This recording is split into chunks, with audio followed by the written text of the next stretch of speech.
she wanted over it to come. Now, the Torah, then you live in a mother day, or Naiwala, I would you see where Naiwala is so low at a mile or two in that time. But then I know she cried. I would say, oh, when she is so that worship is a little bit of over Lila, and Jan is now when they is going to what we had. So, when Lila come up, I do have the solution. Oh, when she worships is a little bit. Charity man, Jansa, Muye, the Mahajangaro, Muye, the Palasmani guitar, the Mate Janaro, Gripas, and a guitar. So, Anima, to know yet always a lonely to Lila. The man for the English, they worship, so you are addicted to Salome. The chosen lonely town, worship your addicted to them, the child are addicted to Hara. So, I was demanding that Lila be a cover. Oh, when she is already young, the board of our top from your nana and come. Tomorrow, at that hour, tomorrow, Piano, you want the game. Tomorrow, Piano, the game. Oh, we're about to tea and I'll go, then we'll be able to go in it. So, the time they worship together, worship Usama, worship our power, and all has our shit. Worship so enough. I am the local taken. And I did I really like how. Do you end up taking them really like how? Didn't you shame on the chins or your way? Tomorrow, no, I will let the chins or your way. Present worship,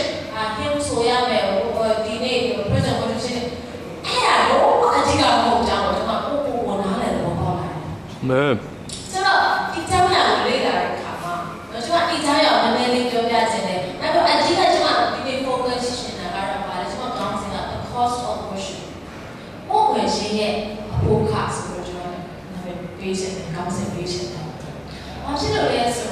Jamaruga, Bahaza Bowe, Jamar is on the Kugo, now I don't go where they are.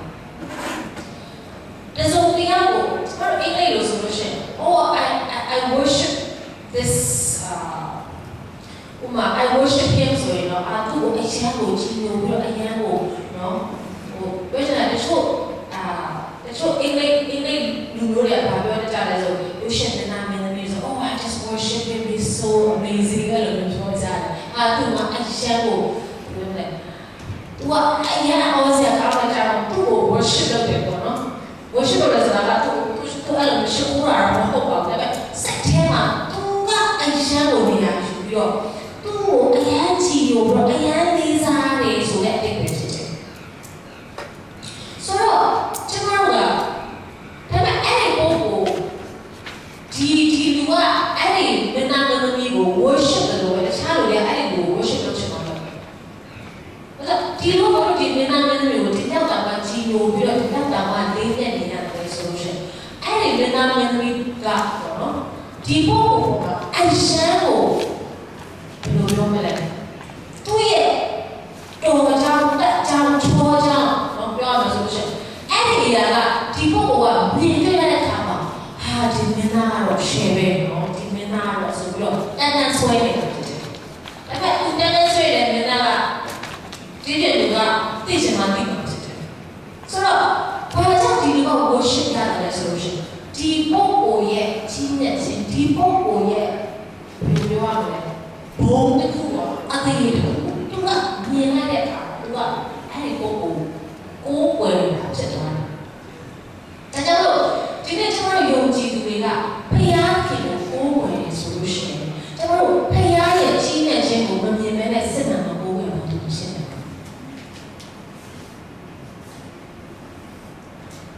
Payay, genius, and woman, you never had. Payay, genius, without letting it. Okay, those are over. Payay, no, sit out of the room. Did any year, what do you think? I machine or simmons of over the machine? After this, worship worship response, don't them worship. Worship up, pay out, don't they have a solution? Pay out, king, genius, she will go up, messy, put on a car. All the never cheated, pay out, and ship so that you have all messy, put on a car.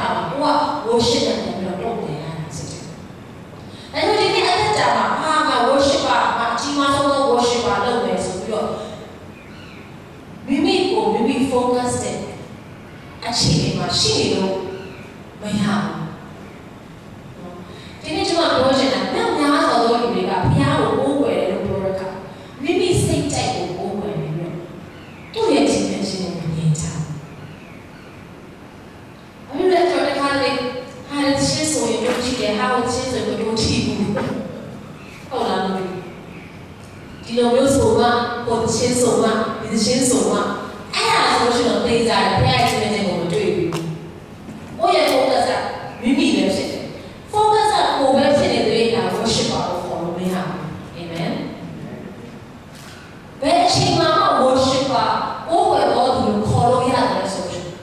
သူ့ရဲ့ခြင်းနဲ့ခြင်းကိုမျက်စိပွင့်လို့ရတဲ့အခါကျမှပဲ။အော်ဒီကတော့ခြင်းနဲ့ပါလားဆိုတဲ့အရာကို revelation ဖွင့်ပြခြင်းကြားတဲ့အလင်းဖွင့်ပြခြင်းရတဲ့အခါကျမှတော့တောက်ပြန်လိုက်တဲ့အခါမှာသူ့ရဲ့ခြင်းနဲ့ခြင်းကိုတော့တောက်ပြန်လိုက်တာဖြစ်တယ်။အဲ့ဒါမှစစ်မှန်တဲ့ worship ပါလို့ပြောတာခေါ်တာဖြစ်တယ်။ Amen ။ဒါကြောင့်လို့အဲ့ဒီအချိန်នេះနော်ဒီ worship ဆိုတဲ့စကားလုံးကိုလေ့လာတဲ့အခါမှာစကားလုံးသုံးလုံးလောက်ရှိတယ်။ဓမ္မဟောင်းမှာဓမ္မသစ်မှာတော့သူတို့သုံးနေရတယ်။ဆိုတော့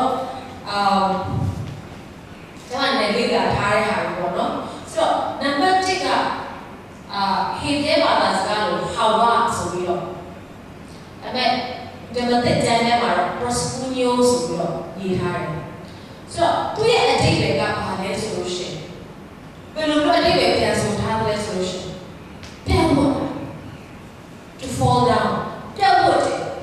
နောက်ပြီးတော့လုံးဝကိုဝတ်တာပြောတာဖြစ်တယ်အဲဒီစကားလုံးဆိုတော့ဟေပြဲလို့ Greek လို့ဒီစကားလုံးတွေသုံးတဲ့အခါမှာအင်္ဂလိပ်ကျမ်းထဲမှာတခါလေ worship ဆိုပြီးတော့အတိတ်ပဲပြန်ဆိုထားတယ်ဒါပေမဲ့သူ့ရဲ့ရင်းအတိတ်တွေကပါဆိုပြန်ဖို့တာပြောတာဒီနေ့ကျွန်တော်တို့ဘုရားကြီးကိုပြောက်ဖို့ပြောဖို့နေတာနော်ကိုကိုစတဲ့တော့ပြီးဖို့စစ်တယ်ဘုရားကြီးကိုကိုးကွယ်ရဆိုလို့ရှိရင်ကျွန်တော်တို့စိတ်ထိုက်ကိုးကွယ်ဖို့မဟုတ်ဘူးသူ့အကြိုက်ကိုးကွယ်ရမှာစစ်တယ်အာမင်အဲ့ဒါဒီ worship ဆိုတဲ့စကားလုံးရဲ့အတိတ်တွေကဟေပြဲလို့ဟာဝါဆိုပြီးတော့ Greek လို့ proskunio ဆိုပြီးတော့ရေးထားတဲ့စကားလုံးရဲ့အတိတ်တွေကို direct ဘာသာပြန်တဲ့အခါမှာပြောဖို့တည်းဆိုတဲ့အတိတ်တွေဖြစ်တယ်နောက်ပြီးတော့အခုရှိတယ်နန်းတယ်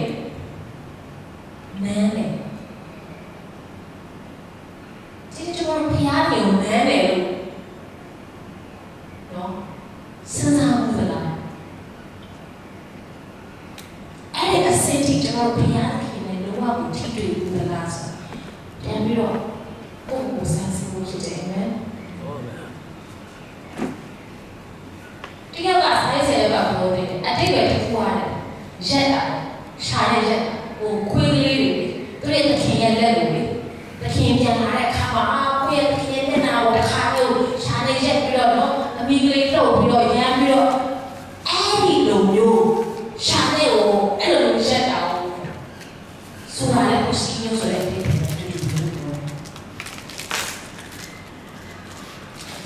ဒီလိုမျိုးအတိတ်ပဲဆိုလို့ရှိရင်ကျွန်တော်ရဲ့ကိုယ်ကိုယ်ရှင်းရတယ်ဘုရားပြောကျွန်တော်တို့ကဟိုပြောလို့ခွေးလို့မျိုးတဲ့ဘုရားပြောတာမဟုတ်ပါဒါပေမဲ့ဒီပြန်လာတဲ့အမှုရာတွေကဘယ်ကနေလာလဲဆိုဒီနှလုံးသားကလာတာဖြစ်တယ်ကျွန်တော်ဘုရားရဲ့ရှင်းမှာပြောင်းဖို့တော့နှလုံးသားနဲ့ပို့ပေးတာပါပြောင်းဖို့တော့နှလုံးသားနဲ့အသက်ရှင်ကြတာဆိုတာကိုပြန်ပြီးစမ်းစစ်ဖို့ဖြစ်တယ်အာမင်ဘာဖြစ်လဲဆိုတကယ်ပြောဆိုတာ submission ဖြစ်တယ်အနံ့ခြင်း submit လုပ်လိုက်တာလုံးဝကိုပြောက်ဖို့လိုက်သူရှိမှလုံးဝကိုပြောင်းဖို့ပဲသူဘာပြောဟုတ်ကဲ့ဆိုပြီးတော့ submit လုပ်ဖို့ပဲသူရဲ့အဖြစ်က submission ဖြစ်တယ်အနံ့ခြင်းဝန်ခံခြင်းဒီ submission မှာကျွန်တော်တို့ချင်းနဲ့ကြားဖို့မရဘူးဒီ submission ဆိုတဲ့ဝန်ခံခြင်းအနံ့ခြင်းကဘယ်လိုအဖြစ်လဲကြားရမလဲဘယ်လိုအဖြစ်လဲကြားလို့ရမလဲလူတရားကိုကိုယ့်ရဲ့အနံ့နဲ့ဆိုတာကဘယ်လိုအဖြစ်လဲကြားလို့ရလဲတချင်းဆိုကြားတာနဲ့ဝန်ခံတယ်လို့ပြောလို့ရမှာလားမရဘူးသူပြောတဲ့အကုန်အနံ့သူပြောတဲ့အကုန်ဟုတ်ကဲ့ဆိုပြီးတော့ပြောတဲ့ ချင်းနဲ့တားလို့မရဘူးဘာနဲ့ပဲတားလို့ရတယ်တတ်တာအတ္တတာနဲ့တားလို့ရတာဖြစ်တယ်ကျွန်တော်ဖျားကြီးကိုကိုးကွယ်တယ်လို့ပြောတဲ့အခါကျွန်တော်ရဲ့အတ္တတာတွေကသူရှိမှပြတ်ဖို့တော့အတ္တတာနဲ့ရှိနေလို့ဖြစ်တယ်အာမင်ကိုယ်စိတ်ရဲ့ရှင်းနေတဲ့ဘုရားကိုကိုးကွယ်ဖို့ဟုတ်ဒီနေ့ပြတ်ဖို့ချင်း submission အနန္တောအတ္တတာနဲ့ပဲကျွန်တော်ဘုရားကိုကိုးကွယ်လို့ရတယ်ဒီအရေးပဲတစ်ခုရှိတယ် submission နံပါတ်1က little ဆိုပြီးတော့အပတ်ဆိုပြီးတော့ဒီစကားလုံးဒီမှာဟောင်းကျမ်းထဲမှာအပတ်ဒီမှာတဲ့ကျမ်းထဲမှာ the three rows ဆိုပြီးတော့ဒါကဘာပြောချင်တာလဲဆိုလို့ရှိရင်အစေခံခြင်း service ဆိုတဲ့အဓိပ္ပာယ်ဖြစ်တယ်ဒီဟာကိုလည်းကျမ်းစာထဲမှာ worship ဆိုပြီးတော့အဓိပ္ပာယ်ပြန်ထားတယ်ဥပမာဆိုလို့ရှိရင်စာလံတရားတက်လာမြန်မာလိုကြတော့အင်္ဂလိပ်လိုကြတော့ worship the Lord with gladness ဆိုပြီးတော့ရေးထားတယ်ဒါပေမဲ့မြန်မာကျမ်းထဲမှာထာဝရရဲ့အမှုတော်ကိုရှင်လန်းဝမ်းမြောက်စွာဆောင်ရွက်ကြလို့ဆိုပြီးတော့ရေးထားတယ်မြန်မာကျမ်းစာအမှုတော်ကိုဝမ်းမြောက်စွာဆောင်ရွက်ကြလို့အင်္ဂလိပ်လိုကြတော့ worship the Lord with gladness ဘုရားကိုလည်းရှင်လန်းဝမ်းမြောက်စွာကိုးကွယ်ကြလို့ဆိုပြီးရေးထားတယ်ဆိုတော့ဒီမှာတော့ worship ဒီမှာလည်း serve ဒါကဘာလဲပေါ့နော်ဘယ်မှာ translation နားမှာနေလဲဘာမှသူရဲ့အတိတ်ပဲ worship ဆိုတဲ့စကားလုံးကိုသူက serve ဆိုတော့အစေခံခြင်းအမှုဆောင်ခြင်းဆိုတဲ့အတိတ်ပဲနဲ့သူကဖွင့်ဆိုထားတာဖြစ်တယ်ဒါကြောင့်လို့ဘုရားရှင်ကိုကိုယ်တော်အသက်တာကဘာလဲဆိုလို့ရှိရင် service ဘုရားရှင်အတွက်အမှုဆောင်ခြင်းဘုရားရှင်အတွက်เป็นတစုံတစ်ခုကိုဆောင်ရွက်တယ်ဆိုလို့ရှိရင်ဒါကကိုယ်ကိုယ်တော်အသက်တာဖြစ်တယ်တခါလေကျွန်တော်တို့က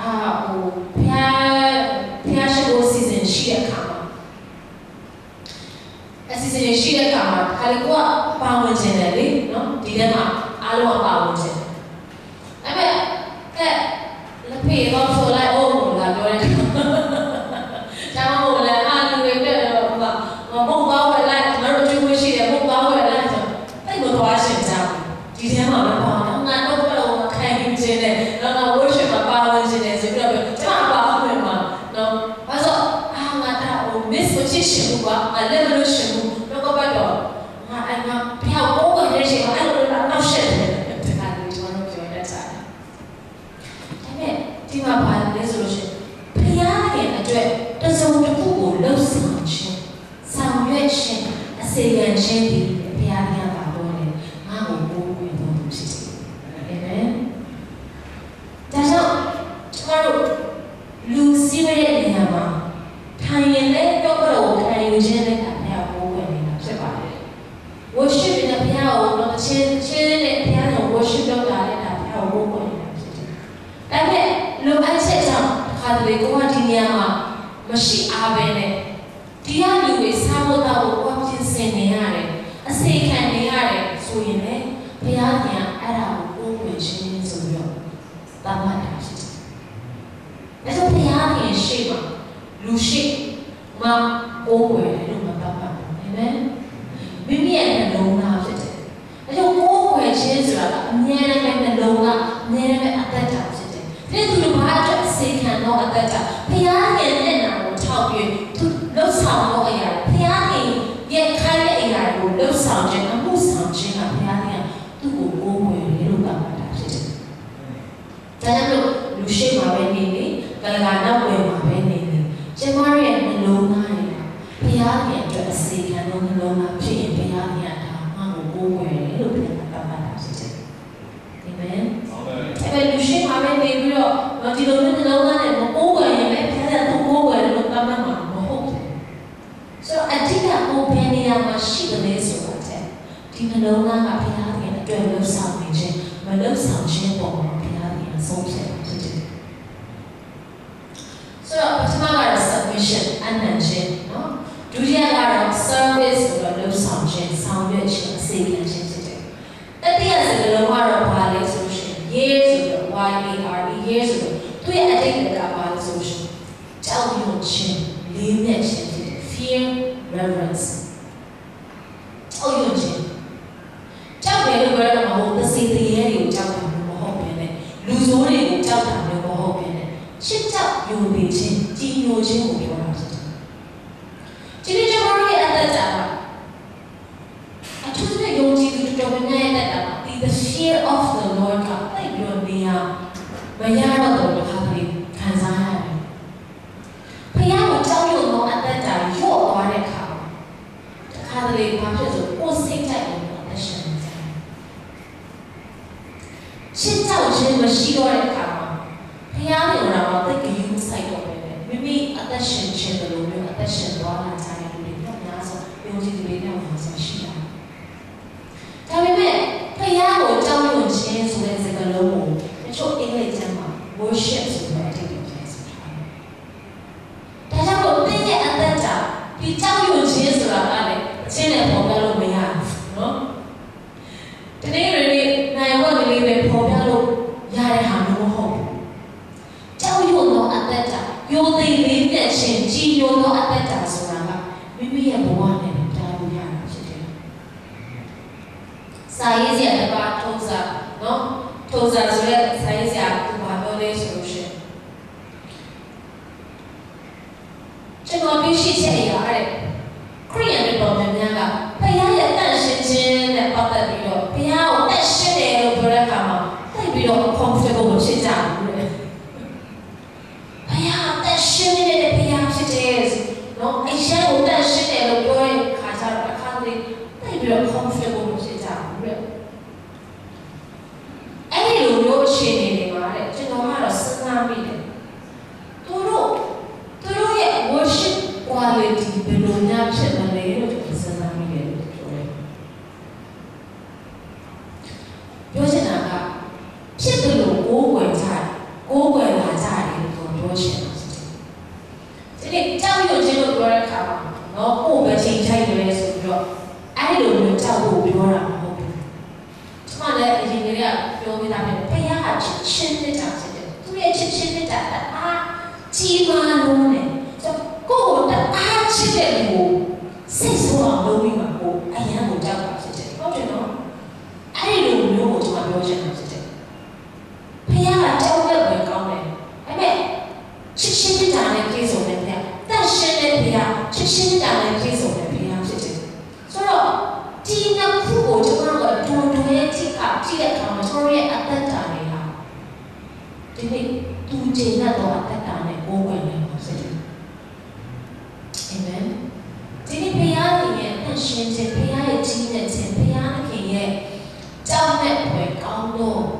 အရှင်သောဘုရားကိုကျွန်တော်တို့က revelation ပေးရလို့ဆိုလို့ရှိရင်ကျွန်တော်ကတက်လို့ပူဇော်နေကြပါဒါကြောင့်မို့ဒီ worship ရဲ့အတိတ်ပဲ fear and reverence ကြောက်ရွံ့ခြင်းကြည်ညိုခြင်းဘုရားကိုကြောက်ရွံ့ကြည်ညိုတဲ့လူကတော့သူတို့ရဲ့ worship quality ကတော့ပို့ပြီးတော့များကောင်းလာတော့ဒါခါလေးစဉ်းစားမိတရားကိုကြောက်ဘဲနဲ့ကြောက်ရွံ့ရမယ်လည်းမသိဘဲနဲ့ဆိုလို့ရှိရင်တော့ခါလေးမိမိရဲ့စိတ်တိုင်းဘုရားကိုကိုယ်ွယ်ပြီးမယ်ဆိုလို့ရှိရင်မိမိရဲ့စိတ်ကြိုက်တဲ့ကိုယ်ွယ်မယ်ဆိုလို့ရှိရင်ဘုရားသခင်စီမှာအဲ့ဒီကိုယ်ွယ်ခြင်းကရောက်မရောက်တော့ဒါမျိုးဆန်းစစ်ဖို့ဖြစ်တယ်။အဲဆိုဒီတော့ခုစလုံးကိုနားလည်လာတဲ့အခါမှာဘာဖြစ်တာလဲကျွန်တော်ရဲ့ကိုယ်ွယ်ခြင်းတွေကဈေးပေါ်တဲ့ကိုယ်ွယ်ခြင်းတွေမဟုတ်တော့ဘူး။အာမင်။နံပါတ်1ကဘုရားရဲ့ရှင်မှာ abundance ဘောအသက်တာ submission ဖြစ်တယ်။နံပါတ်2ကပါလဲservice အစီအမံချက်အမှုဆောင်ခြင်းလှုပ်ဆောင်ခြင်းအဲ့ဒီစကားလုံးကိုဒီနေ့ဒီမှာကျမ်းစာထဲမှာဆိုရင် priority ပြင်မှန်တော့လည်းအမှုဆောင်ခြင်းကိုလည်းအဲ့ဒီစကားလုံးနဲ့ပေါ်ထားတယ်။ဒါကသူရဲ့ကိုယ်ဝယ်ခြင်းစစ်စစ်ဆိုတော့ရှစ် priority ရဲ့အနောက်ကပါလေဆိုလို့ရှိရင်အမှုဆောင်ခြင်းလည်းဟုတ်တယ်ရှစ်ပူဇော်ခြင်းလည်းဟုတ်တယ်ရှစ်ကောင်ကိုသူတို့ပူဇော်ရတယ်အဲ့ဒါကိုလည်း worship ဆိုပြီးတော့နော်နောက်တစ်ခုကကျတော့ပါလေကြောက်ရွံ့ခြင်းကြည်ညိုခြင်း fear and reverence ဒီနေရာကိုကျွန်တော်တို့သဘောပေါက်လာတဲ့အခါဘုရားသခင်ကိုကျွန်တော် quality ရတယ်အများကြီးကျွန်တော်တို့ဒီ worship ဆိုတဲ့အရာကိုနားလည်တဲ့ပုံမှာကျွန်တော်ရဲ့ worship quality ရတယ်ပုံပြီးရှိတာဖြစ်တယ်။ဘာဖြစ်လဲဆိုတော့ဒီနေ့အခန်းဆောင်ရဲ့ဆန္ဒမှာနောက်ခန်းအတီးတီးဟူသောရှင်ဝါရှင်ရှိကိုပူဇော်မယ်အစင်ပူဇော်မယ်ကျွန်တော်ကရှင်ဝါရှင်ဟိုတစ်ချက်နဲ့ဆိုပူကြမှာပေါ့ရှင်ဝါရှင်ရှိပူဇော်ရရှိရှင်တော့လည်းဟောနော် we bring sacrifice of praise ရှင်ဝါရှင်ရှိပူဇော်ဆိုတော့တို့ကစီလေးနဲ့လက်ကိုတီးပြီးတော့တို့ဆိုလိုက်ကြတယ်အဲ့ဒီစကားလုံးကိုတို့ဒေသခံစကားစီလို့ဆိုလို့ရှိရင်ရှင်ဝါရှင်တော့ဟုတ်တယ်ဒါပေမဲ့ရှင်ဝါရှင်ပါတယ်希望是是แต่มา好像我就是记得他worship ဆိုတဲ့စကားလုံးပါတယ်ရစ်ဆိုတာပါတယ်ရစ်ဆိုတာကပါတယ်လူတွေကိုရစ်တာမဟုတ်ပါရစ်ဆိုတာကပါတယ်ပူဇော်ရတယ်ပေးဆက်တာဟုတ်ပူဇော်ရတယ် sacrifice ပူဇော်ခြင်းကျွန်တော်ရဲ့ရှင်ဝန်းခြင်းကိုကျွန်တော်ကရစ်အနေနဲ့ကျွန်တော်ပူဇော်တာလားရစ်ဆိုတာကပူဇော်ဆိုတာနာကျင်ရတယ်နော်ခုနကမှဆမမှာကျွန်တော်ပြောနေတာအစင်ပြေးချိန်မှာတော့အောင်မြင်ချမ်းသာပြီးကြွေးကြည်ပြီးပေါ်ရတာအရင်တွေ့တယ်အဲ့မဲ့ကျွန်တော်တို့အစင်ပြေးတဲ့ချိန်မှာအော်ဘုရားကြီးကောင်းမြတ်ပါတယ်ကျွန်တော်ပေါ်မှာလို့ပြောတာအားခဲ့တယ်တိုင်းဝန်တော့ဝန်ခံနေတယ်ပဲတိတ်မဝန်ခံခြင်းဘူးကြားရတယ်လည်းမကောင်းတဲ့ပါဘူးလို့ခါလေးပြောချင်နော်တော့ပါဝင်ကြီးဆိုပြီးတော့ပြောနေပေမဲ့တိတ်မဟုတ်ဘူးလို့ပဲခံစားရတဲ့အချိန်လည်းအများကြီးရှိတယ်ဒါပေမဲ့ကျမ်းစာထဲမှာချီးမွမ်းခြင်းရစ်နှုတ်ပြီးအသီးတဲ့ဒါ fruit of our lips ဒီနှုတ်ရဲ့အသီးဟာချီးမွမ်းခြင်းရစ်ဖြစ်တယ်စဉ်းစားကြည့်ပါတဲ့ရဲ့နှုတ်ကနေထွက်လာတဲ့ရှိမှရှိဖြစ်တယ်။ဘာလို့ဆိုတော့ကျွန်တော်တို့နှုတ်ကနေကောင်းတဲ့အရာဖြတ်ဖို့ဆိုတော့ခက်တယ်လေ။သူတို့ချင်းဒုက္ခရောက်တဲ့အချိန်မှာနော်။နာကျင်နေတဲ့အခါမှာဖခင်ကိုချီးမွမ်းတယ်ဆိုတာကအရင်ခက်တယ်။အားကြောင့်အရှင်းရှိတာပေါ့။ဒါလည်းချမ်းသာမှကိုရောကိုချီးမွမ်းပါလားနော်။ကာစီနိုင်မှကိုရောကိုချီးမွမ်းပါလား။တိုင်းနဲ့နေနိုင်မှချီးမွမ်းပါလားဒါဆိုရင်တော့မဟုတ်သေးဘူးလေတဲ့တခါလေအဲ့ဒီရှင်းတွေကနေဟိုကလေးဆန်တယ်လို့အောက်နိုင်တယ်ဒီကချမ်းသာတဲ့အခါမှာလည်းချီးမွမ်းတယ်လို့ဒုက္ခရောက်တဲ့အခါမှာလည်းချီးမွမ်းလိုက်ပါချီးမွမ်းလိုက်ပါတဲ့ချီးမွမ်းလိုက်ပါလို့ပြောတာတော့လေ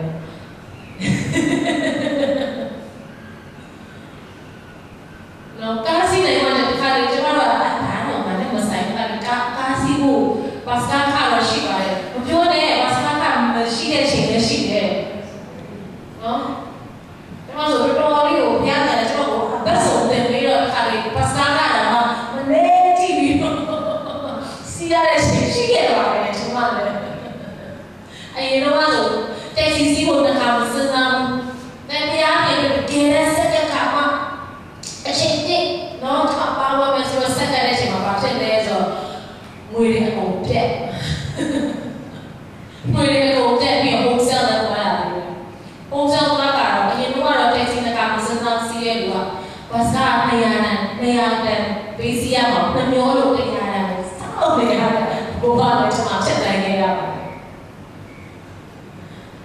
ဆိုတော့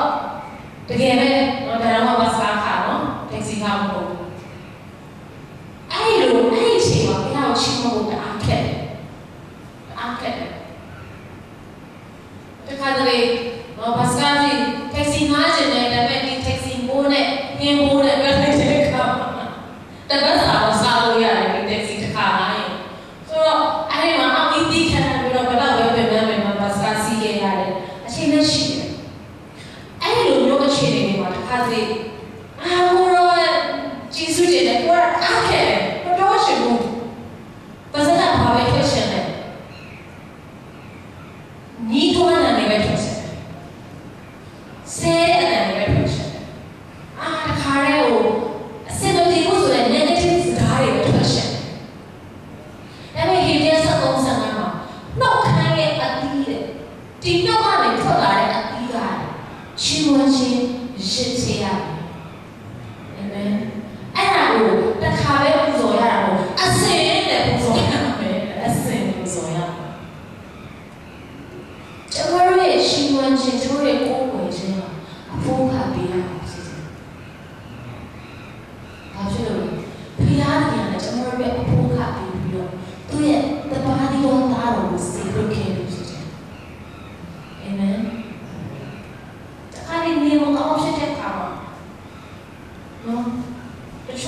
ငယ်ချင်းတယောက်ဆိုနေမကောင်းဘူးဆိုလို့ရှင်လေ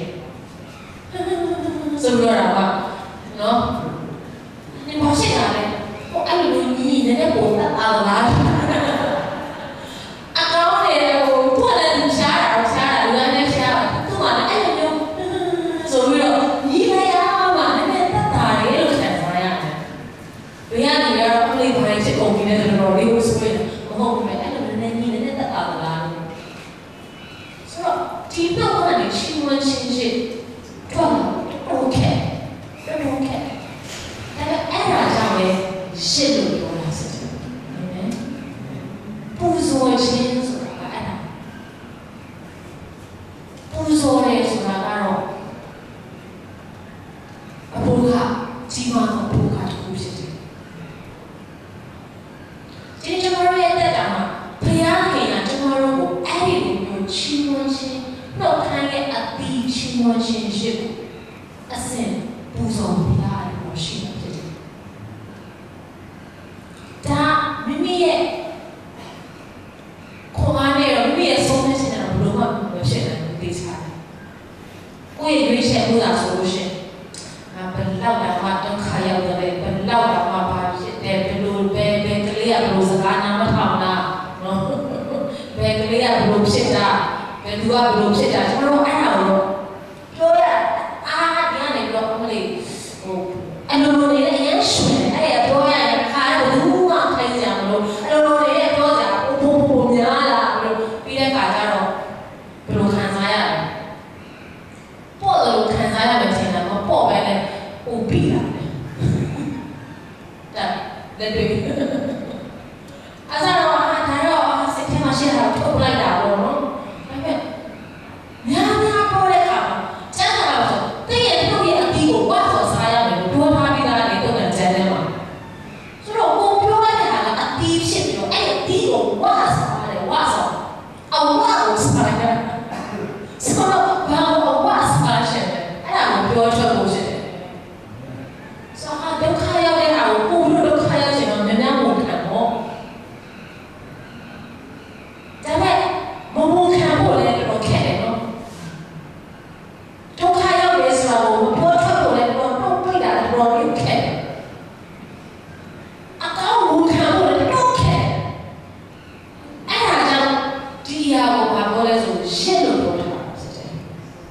ဒါပူဇော်ခြင်းဖြစ်တယ် worship praise ဒါကြောင့်ကိုကျမ်းစာထဲမှာလည်းကျွန်တော်တို့လူတွေရဲ့အတ္တကိုကြည့်တဲ့အခါမှာသူတို့လည်းအဖို့ကပြီးတော့ဘုရားကိုကိုယ်ွယ်နေတဲ့လူတွေရဲ့အတ္တကိုကြည့်တဲ့အခါဒီနေ့သူတို့ရဲ့အတ္တတွေကျွန်တော်ညောင်များစွာသင်ခန်းစာရေးနိုင်တယ်ကျမ်းစာထဲမှာကိုယ်ွယ်ခြင်းဆိုတဲ့စကားလုံးပထမဦးဆုံးဘယ်နေရာမှာတွေ့ရတယ်ဆိုလို့ရှိရင် worship ဆိုတဲ့စကားလုံးကိုယ်ွယ်ခြင်းစကားလုံးကိုဘယ်နေရာမှာပထမဦးဆုံးကျမ်းစာမှာတွေ့ရတယ်ဆိုကဘာဦးကျမ်းထဲမှာကဘာဦးကျမ်းအခန်းကြီး20နဲ့တက်ဖြစ်တယ်ဆိုတော့ကျမ်းစာထဲမှာပထမဦးဆုံးကိုယ်ွယ်ခြင်းဆိုတဲ့စကားလုံးပေါ်ပြတာကကဘာဦးကျမ်း20နဲ့ဖြစ်တယ်အဲ့ဒီမှာဘုရားခင်ကဘာလဲဆိုလို့ရှိရင်အာဗြဟံကို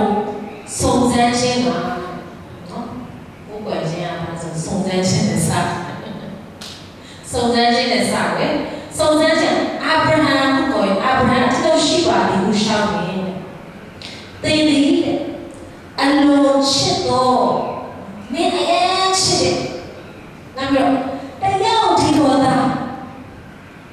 မင်းရဲ့တူဒီတော်သားနောက်ပြီးတော့ဘာလို့လဲဣဇက်ကိုယူပြီးတော့မောရိပြည်ကိုသွားပါငါပြတ်တဲ့တော့တောင်းတော့မှသူ့ကိုမီးရှို့ရရင်ပြု၍ပူဇော်တော်မင်းတော်ဆိုဘုရားပြန်အာဗြဟံကိုပါလုံးဝမမှားအောင်နော်အာဗြဟံနားကြောင်းမလွဲအောင်ဘုရားပြန်တိတ်တိတ်ချာချာဒီအချက်သုံးချက်နဲ့တိတိကျကျကိုပြောထားတယ်အာဗြဟံမင်းအရင်ရှိတယ်မင်းအရင်ရှိတယ်အဲ့တော့မင်းရဲ့တယောက်ဒီတော်သားအဲ့ချိန်မှာတော့ Ishmael or we with a Ishmael, Piana, saying now they can grow. Me at the old easy. Tu mata puso. Don't come. Me and Joe and Nash and I never tell you no, we know puso, no Joe. Kami matris at Nash, and no, no, puso that, no Joe. Yeah, in the hand, shit. I think I can't go on shit. Meta anyanya no, terus itu apa? Dalam Ishmael, tapi dia ada masa saya tahu, ketika ada saya, izin, tu bukan ada pusat. Ada Abraham ada, yang ni sama, ini sisi tu ada juga, sepada zaman yang lama. Nak berbalah, sezana bila ada berbalah makar itu juga. Macam Abraham ini, nenek so tired, nenek so tired. Ni kau ni tembi mak, mimi eta izin dengan nenek aku bila misal ya, tengok kau bima piala kin, main don mulo ayat tu tak tuan. Kalau bila tua apa boleh, tua bila tu yang ni nari tu, no? Cuma kena dia ni jauh, ngade ngata kade, tu ayam mah tua ini, kau boleh cengkau juga, harus dia tua bila kau boleh melu. Tapi dia mah kau boleh jadi cengkau kau, kau boleh cengkau, harus kamu tak boleh buat kamu. Abraham apa boleh? Tahu dari mana yang dia mampu zaman atau yang itu boleh nanti. Ayah tua, kau ni.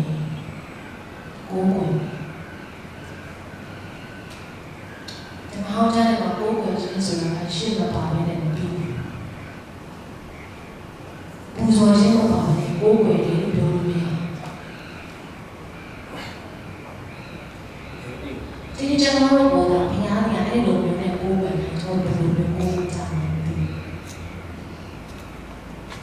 Ủa vậy là cho luôn không? Các phụ bị rồi. Ủa vậy là chạy thì xin hát, ủa xin là chạy cũng thay lại ổn. Ủa là xin chạy để số lại ổn về số bị rồi, chúng ta rồi khá là đi. Ai là ủa quyền xin ổn tâm ta chạy. Cha gì vậy không? Abraham là ủa quyền là. Tức là anh ấy chỉ là cái trí tuệ này sắc sải này, tôi đã tất là giả mà. Giả này, ta đủ mà phải là Namun dia apa boleh? Macam ada bima, ada tu ayat dia. Tu tahu tak tu itu, tu hiu ayat. Lama Abraham hari ni senang ni. Orang di mana dia boleh berkara kalau kita senang jangan musuh dia. Mohon. Pihak tu yang ni ada yang boleh sama musuh macam. Orang jangan macam dia nasi ayat ni berpihak lah musuh lain ni.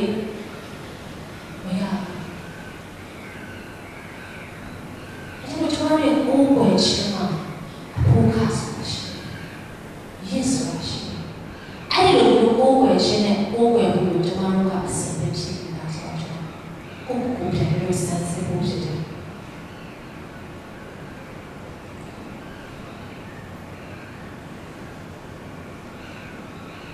Kau tahu orang boleh ada pusat Yesus mana? Kita boleh.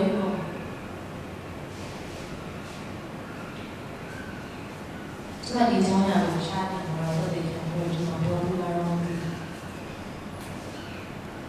Mungkin cakap dengan dia orang, mereka pasti macam. Cuma dia jawa, mungkin jadi cuma dia hanya sekat saja, sudah cari nyalon bau, sari sham nyalon bau kita, orang ni malu juga, sasam ni, ni macam dia nak karena bau ni bau mana tu nak lihat, tiada ယူခဲ့ကြဘူးလေစက်ကတ်ခဲ့ကြဘူးလေအဲ့ဒီမှာကျွန်မတကယ်ချင်းနေအခုလည်းဆမဟောက်ခဲပြောအစားပါနော်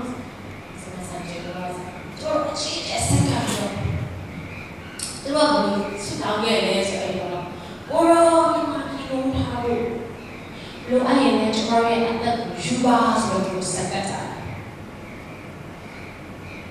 အဲ့ဒီမှာကျွန်တော်တို့ကြည့်ပြီးတော့ကျွန်မမတောင်းရဲဘူး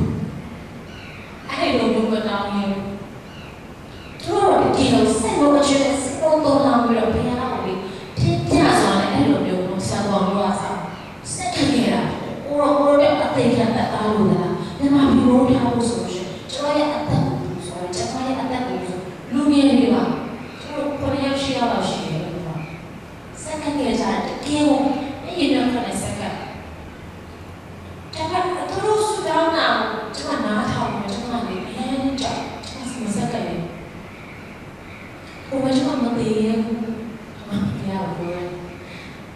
တော့ကျွန်မသမီးဘယ်လိုလုပ်မလဲကျွန်မပြရဘူးကိုယ်လည်းစက်ကရှင်တယ်ဒါပေမဲ့ကျွန်မသမီးအိမ်မှာတုံးနေပြီဆန်းဆန်းတော့နေတော့ကျွန်မစက်ကရဘူးကျွန်မပြရရှိမှလေရှက်လဲရှက်ပြီးတယ်ကြောက်တယ်ဘာလဲဘယ်လိုလဲမသိဘူးကိုယ်ကအဲ့လိုမျိုးမစက်တယ်ကျွန်မကိုနားလေပြီးပါဆိုကျွန်မပြေမကွက်တဲ့ပြားရှိမှပြန်တောင်းတယ်အဲ့ဒါလည်းကျွန်မစိတ်ထဲမှာဒီအသက်တာဆိုတာကကိုပိုင်နာမမဟုတ်ဘူးနော်ကိုကချိန်တဲ့ချိန်မှာရှင်မယ်ချိန်တဲ့ချိန်မှာပြေးမယ်ဆိုပြီးတော့ဟိုကလုံးလို့ရတာမဟုတ်လားအားလုံးကဘုရားလက်ထဲမှာပဲဆိုတော့ကျွန်မလည်းနောက်ဆုံးအဲ့ဒါ7 minutes 15 minutes လောက်သူတို့စုတာတော့ကျွန်မ7 minutes 15 minutes လောက်ဒီဘက်မှာတော့လေး struggle ဖြစ်နေတယ်အဲ့ဒီနောက်ဆုံးကျတော့ငါသမီးလည်းဖျားတာဝင်မှာပဲငါအမလည်းဖျားနေတာဝင်ယူမှာပဲကိုရောကျွန်မစက်ကပ်ပြီးရဲဆိုပြီးတော့ကိုရောကျွန်မရဲ့အသက်ကိုလိုချင်တယ်ကျွန်မပြီးတယ်မြန်မာပြည်မိုးထားဖို့အတွက်မျိုးစေ့တွေနဲ့တော့အသုံးပြုချင်အသုံးပြုကျွန်မတက်တာပြီးတယ်ဆိုကျွန်မဖျားရှိမှာလုံးဝသုံးပြီးတော့ကျွန်မပြောတဲ့အခါအဲ့မှာကျွန်မအရင်ကတော်တော်လေးအားပြော့အဲ့ဒါဘယ်ဟာကျွန်တော်စကားပြောတယ်ဒီထဲမှာအတန်ကိုဒီနားနဲ့ကြားတော့ဒီထဲမှာလုံးသားထဲမှာရှင်းရှင်းတော့အတန်ဘယ်ဟာနဲ့ပြန်လာစကားပြောဘယ်ဟာကြောင့်ဘယ်လိုပြောလဲဆိုငါနဲ့အသက်ကိုမလို့ရှိဘူးအဲ့ဒါတော့ရှော့ပြတ်သွားတာကိုဘာလို့မလို့ရှိတာကျွန်မအသက်ကိုပေးတာလေးကိုအရန်ကိုလေပတ်သိရှိဒီကတော့ဘာလို့ဘယ်လိုမလို့ရှိတာလဲပေါ့ဘုရားလည်းတော့အဲ့လိုဖြစ်နေစကားပြောတယ်အဲ့ဒါဘုရားကျွန်တော်ဘာပြောလဲဆိုငါနဲ့အသက်ကိုလို့ရှိမှာမဟုတ်ဘူးဒါပေမဲ့မင်းရဲ့အသက်ထက်နင်ချစ်တဲ့နင်သမီးမှာပေးပါလားအဲ့ဒီမှာကျွန်တော်ပို့တော့ရှော့ရအောင်ကိုတော့အဲ့ဒါတော့မလုပ်နဲ့ကိုအဲ့ဒါတော့မဖြစ်နိုင်ဘူးကျွန်မအသက်ကိုယူရင်ကျွန်မသမီးအသက်ကိုမယူနဲ့ဆိုတော့ကျွန်မဖျားရှိပါဘူးတွေးပြီးတော့ကျွန်မဘာလို့ပြောနိုင်အဲ့ရှင်ဘာလို့မပြောနိုင်ကိုရောဆိုပြီးတော့ဘယ်လိုပဲမင်းကြီးချပြီးတော့အချိုင်ပဲကျွန်မဘာမှမပြောနိုင်အဲ့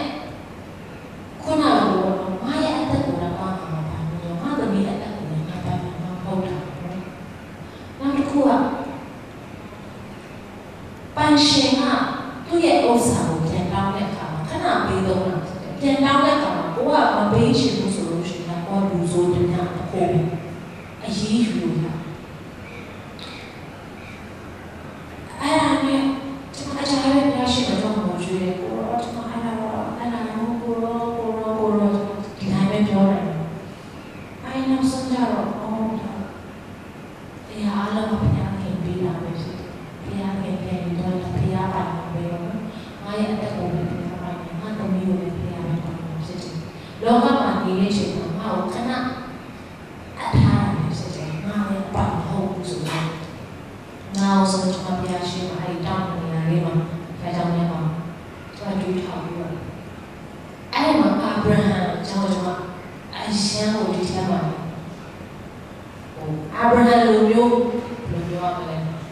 ဘုရားတောင်းဆိုခြင်းခံရတယ်လို့ကျွန်တော်လည်းခံပါတယ်အဲ့ကျွန်တော်ကောက်ပြီးတော့ကိုလိုလိုချင်းကျွန်တော်ပြေးပါမယ်ဆိုပြီးတော့ကျွန်တော်ဒီလိုကိုလိုစီမံတယ်ကျွန်တော်ရှင်းပူစောနေတယ်ကျွန်တော်စိတ်ထဲမှာရစ်ပလင်တီးလိုမျိုးပေါ့နော်လောဘနဲ့ကိုဒီရှစ်ပလင်ပေါ်မှာကျွန်တော်တို့မျိုးကျွန်တော်တင်တယ်ကျွန်တော်တို့မျိုးကျွန်တော်ဆိုင်တော့ဘောရောနဲ့ဆိုင်ဆိုတော့အဲ့လိုပြရတဲ့မှာတော့ကြီးချင်းအခုပြောဖို့တာပဲလားအဲ့ဒီတော့ကတော့အရင်ခဲ့ဒါပေမဲ့အင်ဂျင်ရတဲ့ခါကျတော့ကျွန်တော်အဲ့လိုပဲစက်ကတ်တယ်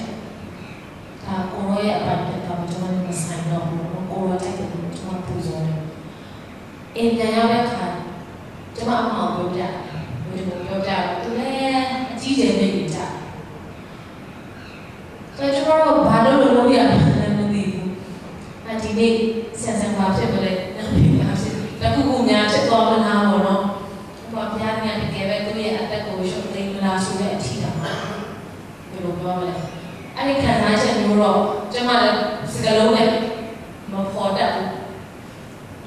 ပေမဲ့အော်စရာကောင်းတာဘုရားရဲ့ဆိုကျွန်မဆက်တတ်တဲ့နောက်ပိုင်းမှာဘုရားကအာဗြဟံကိုဣဇက်ကိုပြန်ပေးတယ်လို့ပဲဘုရားကကျွန်မရဲ့လူမျိုးကိုဘယ်လိုပြောမလဲဒီကတော့ကျွန်မသမီးကိုလိုချင်တာမဟုတ်ဘဲနဲ့ဒါဆိုကျွန်မနှလုံးသားကိုလိုချင်တာဖြစ်တယ်ဘုရားကကျွန်တော်ကိုစကားပြောတာတခါလေကျွန်တော်တို့ကဘုရားရဲ့အတွက်တအားပေးဆက်တယ်လို့တခါလေထင်တတ်ကြတယ်ဒါပေမဲ့အဲ့ဒါမဟုတ်သေးဘူးဆိုတော့ဘုရားပေါ်ပြချင်တာဘုရားကအားရုံကြည့်တယ်ဘုရားကအားကိုးကွယ်တယ်လို့ကိုယ့်ကိုယ်ချင်တယ်ဒါပေမဲ့တကယ်လည်းဘုရားကမဟုတ်ဘူးတကယ်အနှစ်ကိုပဲဘုရားကလည်းလို့ပြောတာမဟုတ်ဘူးမင်းကစစ်မှန်ဆောင်ကိုယ်ကိုယ်လေးကျွန်တော်တို့ပေါ်ပြချင်ဘုရားရဲ့အဲ့ဒါကိုတောင်းတာဖြစ်တယ်ဘုရားကိုစက္ကန့်လိုက်တဲ့နောက်ပိုင်းမှာကျွန်တော်နှလုံးသားတကယ်ကိုဘယ်လိုပြောရမလဲဆွဲဆုပ်ခံရလို့ပြောမှာဒါပေမဲ့ဒီနှလုံးသားကိုကျွန်တော်ရွတ်ပူဇော်လိုက်တဲ့အခါမှာဒါဘုရားကကတော့တကယ်အောဝယ်သမီးကိုပူဇော်တဲ့နောက်ပိုင်းမှာကျွန်မသမီးမဟုတ်တော့ဘူးဘုရားကိုပြောပြီးတဲ့နောက်ပိုင်းမှာတကယ်ပဲဘုရားတောင်းလို့သွားတာဖြစ်တယ်အခုချိန်ထိဘုရားကပဲစစရရနော်ဘုရားတော်ဆိုထိုင်းလန်းမှာတော့ပြောပြန်ပွဲတွေမချောတာမထင်နိုင်ဘူးဒုတိယတွေပဲရလို့ဒီလိုနဲ့ဆိုပြောချင်တာဘုရားကကိုလုံးဝတောင်းလို့ယူလိုက်တဲ့အခါကျွန်မလည်းသူ့ကိုအဲ့ဒီတော့ဒီအဆင့်ထိပို့နိုင်တဲ့အရေးချင်းကျွန်မစကားမရှိဘူးငွေကြေးလည်းကျွန်မမတတ်နိုင်ဘူးဒါပေမဲ့သူ့ရဲ့ပညာရေးအစသူ့ရဲ့အစစရရနောက်ဆုံးလိုအပ်တာတော့မဟုတ်ဘူးလေသူ့လိုချင်တာမှာဘာလို့ဘုရားကသူ့ရဲ့အဖေနေရာမှာအမေနေရာမှာယူလိုက်တဲ့အခါကျွန်မလည်းကျွန်မရဲ့အင်အားနဲ့မဖြစ်နိုင်တဲ့အရာအားလုံးဘုရားကကျွန်မတို့လိုအပ်တာလို့ပြောဆိုကျွန်တော်တွေ့ရတယ်ဒါပေမဲ့အဲ့ဒီအစင်ရောက်ဘုရားနဲ့ကျွန်တော်ဘာသာကျွန်တော်မျိုးအောင်ပူဇော်လိုက်လို့ဆိုတော့အဲ့တော့ကိုယ်ကိုယ်ချင်းမှာအဖို့ခါရှိတယ်ဆိုတော့ကျွန်တော်ပြောချင်တယ်ဒါခါလေကိုကဘုရားသခင်ဘယ်လိုပြောမလဲကိုယ်ကိုယ်လည်းပြောမယ်ကိုချင်တဲ့အဲ့လိုကြည့်မှာမဟုတ်ကိုစိတ်ချက်ဒါခါလေကိုယ်ကိုယ်နေတာများဖြစ်တတ်တယ်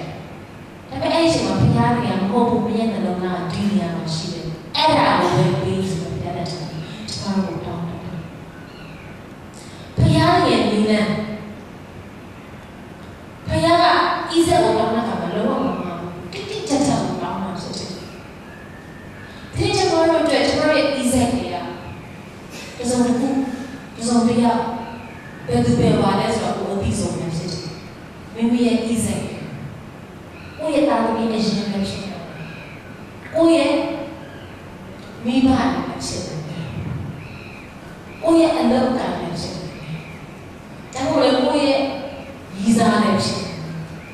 ဒါကိုနဲ့ဘုရားနဲ့ကြားတယ်ဒီနေ့ဘုရားခင်ကိုကျွန်တော်တို့တကယ်တော့ပူဇော်တယ်ဆိုလို့ရှိရင် တကယ်လည်းကိုးကွယ်မယ်ဆိုလို့ရှိရင်အဲ့ဒီလိုမျိုးအဖို့ခါနဲ့ကျွန်တော်တို့ကိုးကွယ်ဖို့ဒါခါလေးကျွန်တော်တို့ရဲ့အကြိုက်ပဲကိုးကွယ်တယ်ဒါပေမဲ့ဘုရားပြန်မဟုတ်သူ့အကြိုက်သူ့ရဲ့လမ်းညွှန်ချက်အတိုင်းလိုက်နာအဲ့ဒီနာခံခြင်းကိုးကွယ်ခြင်းကဆိုနာခံခြင်းဖြစ်တယ်အဲ့ဒီနာခံခြင်းရဲ့နောက်ဝင်မှာကောင်းခြင်းတွေကျွန်တော်တို့ပြီးပါဖြစ်တယ်ဒါပေမဲ့အဲ့ဒီကောင်းခြင်းတွေမှာလိုချင်လို့ဖြစ်တယ်လို့ကိုးကွယ်မရဘူးဖခင်ရဲ့သတ်မှတ်ထားတဲ့နိလန်အတိုင်းပဲကျွန်တော်ကိုးကွယ်မှာဒီနမိတ်လက္ခဏာတွေကိုတွေ့နေရမှာဖြစ်တယ်အာမင်ဒါကြောင့်ဒါဝိမင်းကြီးကလည်းပါပြောလဲဓမ္မရာဇဝင်ဒုတိယစာဆောင်အခန်းကြီး24အငယ်24မှာဘုရားရဲ့တော်ကိုဣသေလလူတွေမရှိတော့ခိုင်းမဲနဲ့ဒါဝိကနော်ရည်တွက်လိုက်တဲ့ခါမှာစစ်တပ်နဲ့လူတွေဘယ်နှသိန်းရှိတယ်ဝန္ဒနဲ့ကိုင်တဲ့လူတွေဘယ်နှသိန်းရှိတယ်သူရည်တွက်လိုက်တဲ့ခါမှာနောက်ဆုံးဘုရားခင်ကိုအားကိုးတဲ့နေရာနဲ့တော့သူ့ရဲ့တက်ကိုအားကိုးတဲ့နေရာရောက်သွားတဲ့ခါမှာဘုရားခင်ကအားစိတ်ဆိုးတယ်အဲ့ဒီအခန်းကြီး24ဓမ္မရာဇဝင်24ကိုဖတ်ကြည့်တဲ့အခါမှာအစားတော့ကျွန်တော်ရည်တွက်လိုက်တာဘယ်လိုရည်တွက်လိုက်လဲချင်းမဟုတ်ဘူးဘယ်တော့ကျဆို6လကျော်ကြာတယ်လို့ပြောတယ်6လနဲ့ရက်20ကြာတယ်လို့ပြောတယ်ဆိုတော့စဉ်းစားကြည့်အချာကြီးပဲကိုလာဆိုတော့ဘုရားရဲ့စကားကိုနားမထောင်ဘဲနဲ့သူစိတ်ကြိုက်သွားတယ်ပါဘုရားကလည်းသူ့ chance ပေးထားတယ်ဒါပေမဲ့နောက်ဆုံးသူရည်တွက်ပြီးတဲ့နောက်ပိုင်းမှာဘုရားကကဲမြို့မှာတန်ခတ်တယ်3ခုရွေး3မိနစ်တိအစာမမဟုတ်ချင်းလိုချင်လား3လရန်သူရဲ့နောက်ဆက်ချင်းရင်းဆက်ချင်းလိုချင်လားအခုလည်း3ရက်ကာလနာနော်ဘေးဘယ်ဟာရွေးမလဲဆိုတဲ့အခါမှာဒါဝိက3ရက်ကာလနာဘေးရွေးလိုက်တဲ့အခါမှာပြင်းပြင်းနဲ့နော်အဲ့ဒီအသားတွေကိုကုန်ခုနကမှကြောက်တယ်နော်တဲ့ပုံနေသွားတယ်တရက်တည်းမှာအဲ့ဒါနဲ့ဘုရားရဲ့စကားလာတယ်ကဲဒီကနေလည်းမြောက်ရှင်ရှုပူဇော်ရမယ်ရှုပူဇော်ရမယ်ဘယ်မှာလဲဆိုလို့ရှိရင်ဒီအာယောနာဆိုတဲ့လူတွေကောက်တဲ့တည်းမှာငါ့ကိုရှုတယ်လို့ဒီပါလို့ပြောတာအတိအကျတယ်မှာပဲထိုင်တယ်ဘယ်နေရာမှာလဲဆိုအာယောနာရဲ့ကောက်တဲ့တည်းမှာငါ့အတွက်ရှုကိုဒီပါဆိုတော့ဒါဝိကလည်းအဲ့ဒီနေရာကိုသွားတဲ့ခါမှာအာယောနာကတော့ဒါရှင်ရဲ့မကြီးတော့ကျွန်တော်အပိုင်းဟာဘင်းရဲ့အပိုင်းဖြစ်တဲ့တက်တလို့ယူပါတက်တလို့သုံးပါသုံးသွားတယ်လို့သာယူပါသုံးပါအခမဲ့ကျွန်တော်ပေးတယ်ဒါပေမဲ့ဒါဝိကပါပြောတယ်မဟုတ်ဘူးငါဝေမကုန်မဲ့ဘုရားကိုမှရှိလို့ပူဇော်ငါအဖိုးခါမပေးဘဲနဲ့ဘုရားကိုမှရှိလို့ပူဇော်ကျွန်တော်တို့ကဆိုရင်တော်ပဲကြိုက်တာပေါ့ဒါဆိုတော့ church နော်ဥပမာအေဝံဂေလိလုပ်ဖို့ mission လုပ်ဖို့နော်အားကျတော့ပြလိုက်မယ်ဆိုအားလုံးကတော့အားရပါရဝမ်းနာဆိုတဲ့အဲ့ဒီအလူမျိုးလက်ခံချက်တမပါအောင်ပဲပါဒါပေမဲ့ဘုရားခင်ကမဟုတ်ဘူးဒါဝိကမဟုတ်ဘူးငါအဖို့ခံမပေးဘဲနဲ့ဘုရားကိုမရှိဘူးဆိုဘာဖြစ်လဲဘုရားခင်ကငါတို့ချီးမားစွာပေးဆက်ခဲ့ပြီသူရဲ့ကျေးဇူးတော်ငါတို့အရန်တော်ငါသူ့အတွက်ပါပေးဆက်တယ်လို့စာလံ116မှာပြောထားတယ်ဘယ်ကျေးဇူးတော်လုံးလုံးနဲ့ငါ့ကိုပေးဆက်တာငါတို့လုပ်ပြတာများတော့အားကြီးတယ်ငါဘုရားကိုပါပေးဆက်ရမယ်လို့စာလံ116မှာပြောထားတယ်အဲ့ဒါနဲ့စာလံ116အငယ်16မှာကျေးဇူးတော်ချီးမွမ်းခြင်းရှိကိုပူဇော်မယ်အဲ့လိုပဲဒါဝိမင်းကြီးကငါရဲ့ပတ်စံကုန်ကြပြီးတော့ငါဖျားကိုရှိပူဇော်တယ်ဒီကအဲ့လိုမျိုးကိုယ်ဝယ်တော့သူဘုရားကလည်းရှာတာဖြစ်တယ်အဲ့ဒါကဘာလို့နှလုံးသားကျွန်တော်တို့လူတွေကတော့အလကားအရင်လိုရှင်းကြတယ်ဒါပေမဲ့ဒီဘုရားခင်ကအလူငယ်တော်ကရှိပြီးတော့လူငယ်ကျတယ်ဘုရားကလိုချင်တာကဒီနှလုံးသားကနေရစ်ကိုတောင်းတာဖြစ်တယ်အဲ့ဒါကိုစစ်မှန်တော့ကိုယ်ပဲဒီလိုဘုရားကလည်းတယ်အာမင်ဒီဘုရားကိုကျွန်တော်ကိုယ်ပဲမိမိရဲ့စိ chạy của người để solution đó thì ai chỉ nên một cái revelation trả lời nhà thì chạy bây giờ cái chỉ là chuyện bây giờ đang suy chuyện bây giờ theo mà chuyện một chỗ anh lấy phân cái chạy ra lại cả bây giờ học cái lại cả chúng ta rồi theo một tổ anh trả lời anh làm tổ anh trả lời lúc sau cái tổ anh trả lời trong nhiều tổ anh trả lời đâu dễ để khảo chúng ta rồi cố gắng chuyện này và cố gắng bị động sự不做这个事情爱有流是不做现在嘛不要你这个东西要去这个อันนี้ก็พยายามพูดส่วนละรู้ใช่ไหมเราไอ้เนี่ยหน้าเราหน้าเป็นพยายามสิมายังไงบ้างล่ะสุดใครไม่ควรทุกข์เราจะพยายามที่เราหน้าจริงယေရှုကပြောတယ်ငါ့ကိုကိုးကွယ်လို့ဆိုတာဉာဏ်ဝိညာဉ်နဲ့တော့သစ္စာနဲ့ကိုးကွယ်ရတယ်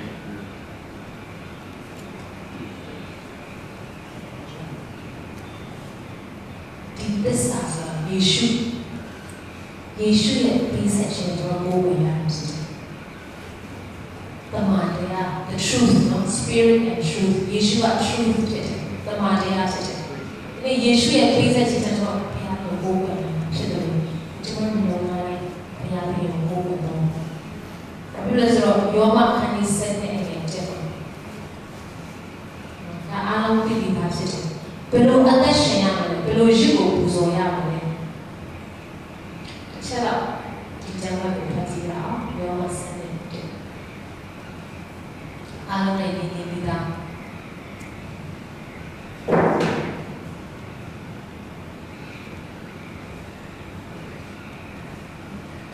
ယေကိုရောအသက်ရှင်ခြင်းလက္ခဏာတန်ရှင်းခြင်းလက္ခဏာ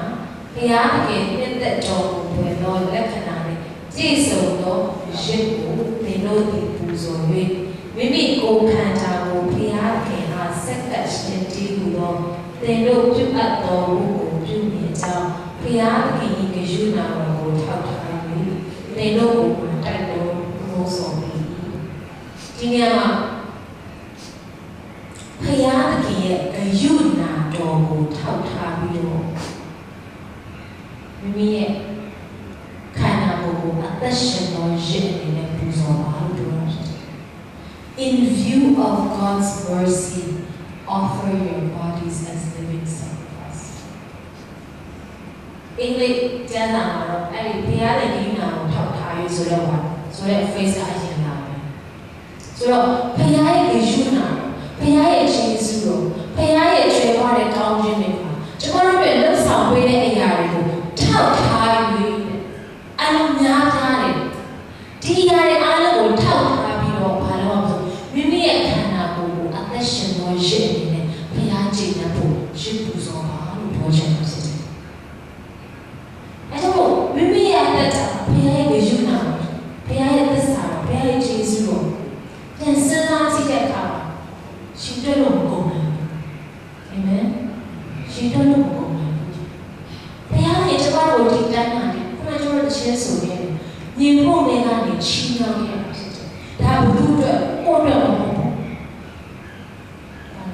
ကိုယ်ရောပြောစစ်တယ်အဲ့တော့ကိုယ်ရောပဲအသက်ကိုပြန်ပြီးတော့ပေးဆက်ရတယ်အသက်ရှင်လို့ရှိ living sacrifice तेरे से लोग अतश्य में से जमाने वो भी याद किया सही हो लो अतश्य में ना हो था ऐलो लो लेकिन अतश्य ये ने तीनों हुआ जो अतश्य ये ने शिप पूजो हुआ वो भी याद किया जो से भी याद मालूम है ऐसा हो क्या है खाली तेरा ही लगा पूराตีไล่ร้องตีโดเลยใจกระโดดลงบ่แล้วมันโมโหอัตရှင်လည်းရှင်ခိုင်းနေတယ်ဒါပေမဲ့ရစ်အနေနဲ့လည်းပူဇော်ရမယ်ဆိုတာကတော့ဒီနှလုံးသားနဲ့ပူဇော်လို့မရဘူးဒီအတွေးပေါ်ခန္ဓာစိတ်ဝိညာဉ်ခန္ဓာတော့ထားလိုက်ပါတော့ဒီခန္ဓာကျွန်တော်ဝိညာဉ်ရတယ်ဒါကမြင်တဲ့စက်ဒါပေမဲ့ဒီစက်ကအရင်ပူဇော်ရခဲ့တယ်နော်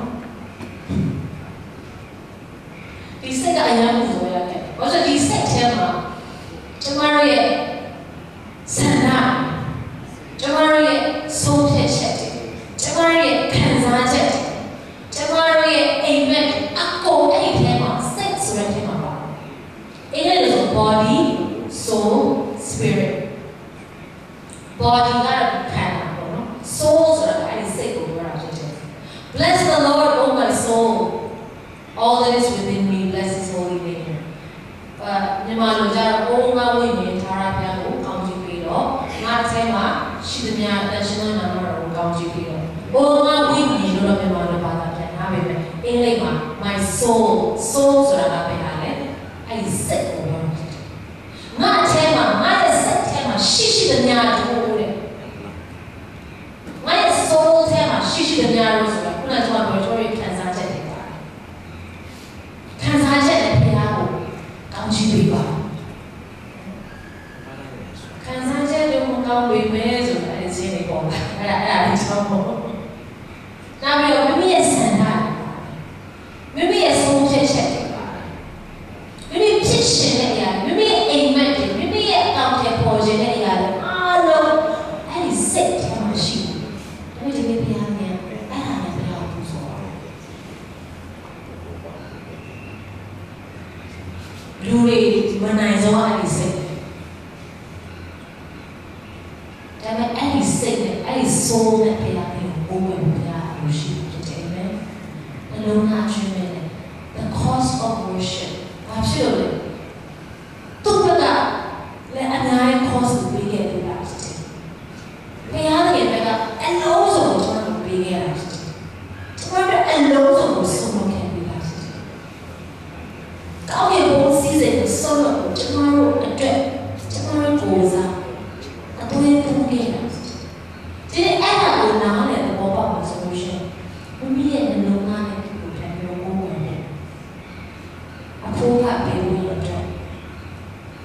ဒါကျွန်တော်ရဲ့တုံ့ပြန်ချက်ကဒီတစ်ခုပဲဒီတစ်ခုနဲ့ပဲတုံ့ပြန်ဖို့တုံ့ပြန်ညီမျှတယ်လို့ကျွန်တော်ထင်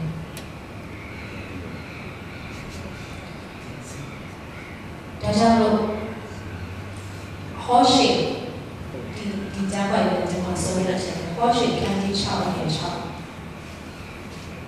ဒီနေ့ the message ကျမ်းစာနဲ့ဒီ the living bible ပေါ့နော်အဲ့ဒီမှာသူတို့ဘာသာပြန်ထားတဲ့ဟာကိုကျွန်တော်လည်းပြောကြတယ်အဲ့ဒါကိုကျွန်တော်မြန်မာလိုပဲတောင်းပါတယ်ဘလို့ဆိုတော့ဒီမှာကျမ်းစာကိုပြောထားတဲ့ဆိုရင်ဆက်စရာ